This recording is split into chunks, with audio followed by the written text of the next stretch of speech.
Hi everyone, so in this video I'm doing another one of the random art prompts. I'm basically doing this series just to kind of force myself to draw things I wouldn't normally choose to draw and to just kind of step outside my comfort zone and add a bit more variety to my art and add a little bit of a challenge element. So in my previous video I made a couple weeks ago, I wrote down a bunch of random prompts from artprompts.org. I'm pretty sure that's the website I used. And I also used a random color palette from this website, colormine.io. That's the one I used. I did the same thing with this one. I took the jar I used before and I picked out a prompt, and it was mythical beast guarding a gauntlet. That was the prompt. And I wasn't inspired by this at all at first. The mythical beast part I was kind of excited about, but the whole guarding a gauntlet thing, I was not really loving that idea too much. Then I realized why don't I like this idea? I've never drawn a gauntlet before. This is something new for me to try, and what's bad about drawing that? I can just look up a reference. So I tried to kind of embrace it, even though I wasn't very inspired, and I tried to find something to be excited about. So my mythical beast basically looks just like a bat, but I added some feathers to it. I gave it some extra eyes.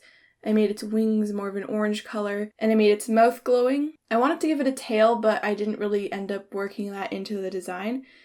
So the way I found inspiration for this prompt was by deciding to draw a bat, and I was excited about trying to draw a bat to look somewhat accurate because I find them very difficult to draw. The hardest part for me is their body and where their feet connect, because their body always ends up looking like a lump, like a shapeless flat lump every time I try to draw a bat. So I tried to, and I think it looks okay, but it's definitely not perfect. I tried to look at a bunch of different references, and I did a lot of practice drawings just to try to learn the anatomy a bit better and try to figure out just how their wings attach to their hands.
The gauntlet, compared to the bat, is obviously extremely small, and at first I was thinking maybe this bat would be a giant mythical beast, so like the mythical part of it is that it's huge, but I decided that it's going to be a normal size bat just because the leaves are pretty normal size, or maybe they're not, I'm not exactly sure if the bat's huge and the gauntlet is normal size, or if the gauntlet is tiny and the bat is normal size.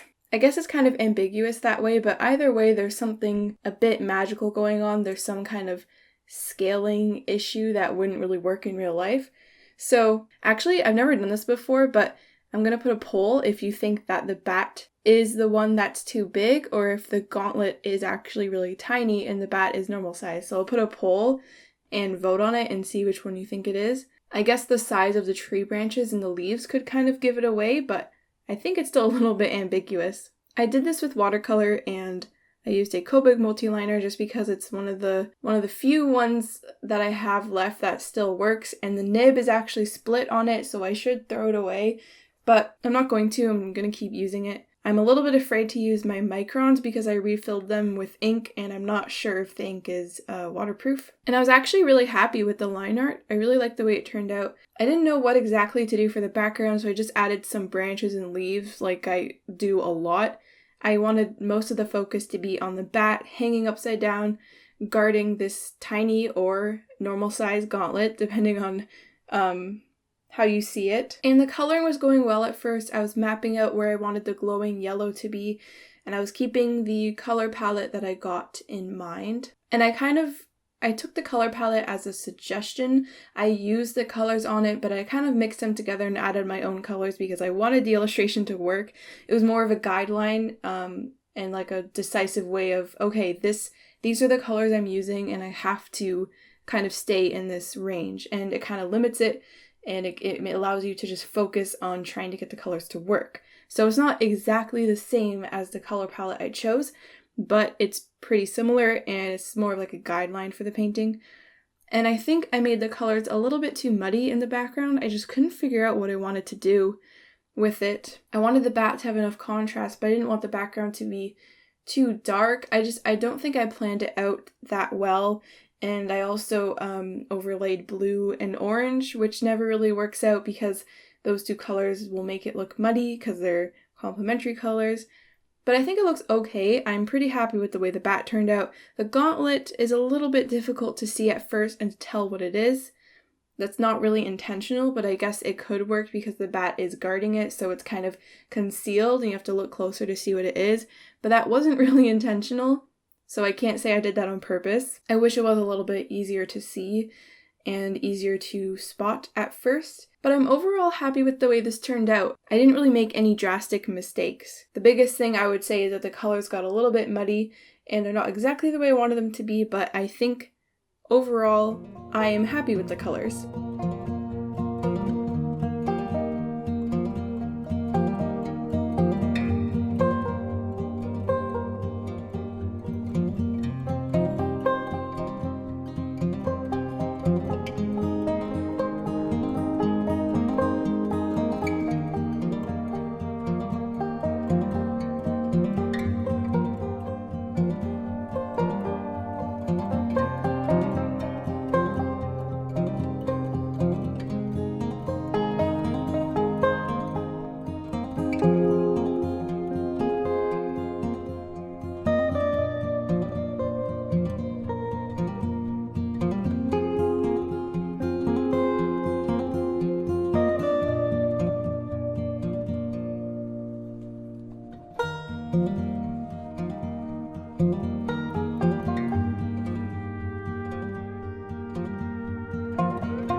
I could have done more with the bat to make it look more mythical or magical, but I just wanted to keep it kind of looking more like a normal bat, and I just added subtle changes to make it seem a little bit not quite a normal bat, because at first it looks just like a bat, but then you look closer and it has multiple eyes and its mouth is glowing and it kind of has feathers on it, and the wings are also a different color, but there's probably bats like that exist in real life. I hope you enjoyed seeing me take this art prompt and turn it into a piece of art. If you have any prompt ideas you want me to add to the jar or to the pile of little pieces of folded paper, please leave a comment with your idea. I need to go through the previous video and add all your ideas from that one because there were some really cool ideas. It's kind of fun just pulling out a prompt and you just have to draw it.